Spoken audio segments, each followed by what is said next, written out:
প্রথম, দ্বিতীয় কি পরিস্থিতি, কারণ দিল্লিতে আমরা দেখেছি বিগত কয়েকদিন উত্তপ্ত পরিস্থিতি, বেশ কিছু জায়গায় ইন্টারনেট পরিষেবা বন্ধ ছিল, যান চলাচল ব্যাহত, মেট্রো স্টেশন বন্ধ ছিল।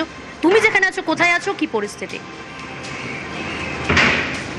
দেখো, আমি এই মুহূর্তে যন্তর মন্তরের খুব কাছাকাছি রয়েছি, কিন্তু ইন্টারনেট পরিষেবা এখনো পর্যন্ত আমাদের রেস্টোর্ড হয়নি এবং আমি একটি ওয়াইফাই কানেকশন ব্যবহার করে এই মুহূর্তে লাইভে এসেছি। তবে ইন্টারনেট পরিষেবা আর কিছুক্ষণের মধ্যেই রেস্টোর্ড হয়ে যাবে। সেন্ট্রাল দিল্লি এলাকায় গত রোববার থেকেই কিন্তু দফায় দফায় ইন্টারনেট পরিষেবা রেস্ট্রিক্টেড করে রাখা হয়েছে।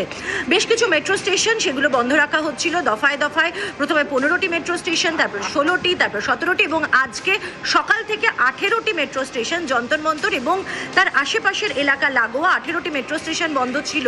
কিন্তু যে মুহূর্তে ধর্মেন্দ্র প্রধান রেজিগনেশন দেন, তারপর থেকেই কিন্তু একে একে গুরুত্বপূর্ণ মেট্রো স্টেশন, রাজীব চক, মান্ডি হাউস, সেন্ট্রাল সেক্রেটারিয়েটের মতো মেট্রো স্টেশন খুলতে শুরু করে দিয়েছে এবং আমরা যেটা জানতে পারছি যে ইন্টারনেট পরিষেবাও আর অল্প কিছু সময়ের মধ্যেই সেটা রেস্টোর্ড হয়ে যাবে।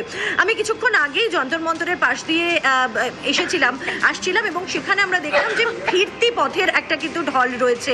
অর্থাৎ যারা বিক্ষোভকারীরা, যারা আন্দোলনকারীরা ছিলেন, আজকে সকালেও সেখানে গিয়েছিলাম, সেখানে যেরকম সকালে যাওয়ার একটা লাইন ছিল, একটা ঢল ছিল, মানুষ মঞ্চের দিকে যাচ্ছিলেন, আজকে কোথাও স্বস্তির হাসি এবং জেনজিরা আস্তে আস্তে যন্তর মন্তরের সেই বিক্ষোভ স্থল থেকে তারা আস্তে আস্তে কিন্তু ফিরতি পথ ধরেছেন এবং তাদের প্রত্যেকের মুখে হাসি এবং প্রত্যেকের মুখে একটাই কথা যে সরকার তাদের কথা শেষ পর্যন্ত শুনেছে এবং সেই কারণে তারা কোথাও গিয়ে একটা আশ্বস্ত হয়েছেন এবং আশ্বস্ত হয়ে তারা যে বাড়ি থেকে, যে নিশ্চিন্ত আশ্রয় থেকে তারা রাস্তায় নেমে এসেছিলেন, সেখানে তারা আবার ফিরতে শুরু করেছেন। একদম, একেবারেই মৈত্রী।